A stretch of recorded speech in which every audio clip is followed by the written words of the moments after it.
Okay. Hi everybody, this is Dr. Dan at Harrisburg Joint and Muscle. I wanted to go over a quick stretch that's really good for pain related to sciatica. It's also really good for anybody who has pain. Sometimes it helps with low back pain, but very often it really helps with buttock pain, hip pain, and then also pain down the back of the leg. So first of all, the muscle that we're going to be stretching today is called the piriformis. I won't get into the nitty gritty on all of that. But basically, this piriformis is just a small muscle that runs in here along your buttock. It goes over top of the sciatic nerve typically. So whenever this muscle is tight, it's really common that it can cause sciatica. It's especially tight in people who sit and also drive a lot. So anyway, we'll get down to looking at the feet here. So Dr. Rochelle, if you want to come over here behind me.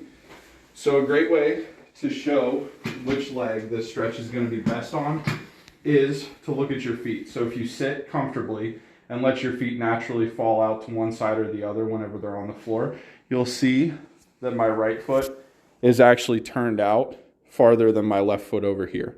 So that's a really good indication that the piriformis muscle is tight, which causes your leg to then rotate and causes that foot to come out. So for the stretch, I typically like to do this in a chair. So what we'll do is we'll first take the leg that foot had been rotated out on, and we'll cross it.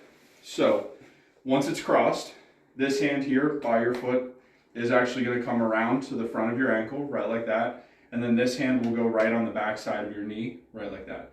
Then the first step is you're going to kind of sit up nice and tall, and then you just pull your leg equally with this hand and this hand, pull it in towards your chest.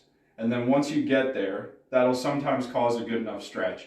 If you want to increase the stretch, if you don't feel as much of a pull there, you can actually kind of imagine that you're going to pull your knee towards the center of your chest and also kind of pull this opposite shoulder towards the knee. You don't have to go too far and be looking at the other wall. Keep your eyes straight across your knee, but you're just going to kind of rotate into that stretch. And you should feel a really good stretch back down through the back of your leg and then into your hip as well. So then on the other side, you just reverse it. So you'll come across this hand by your foot. It's going to come over top of your ankle, this hand behind your knee. And then again, you're just going to pull that in towards your chest. And then to accentuate it, you can turn a little bit and push over that knee. And that's a really good stretch, like I said, for anybody who sits a lot, which is most of us nowadays. So try it out and see if it helps you. Have a good day.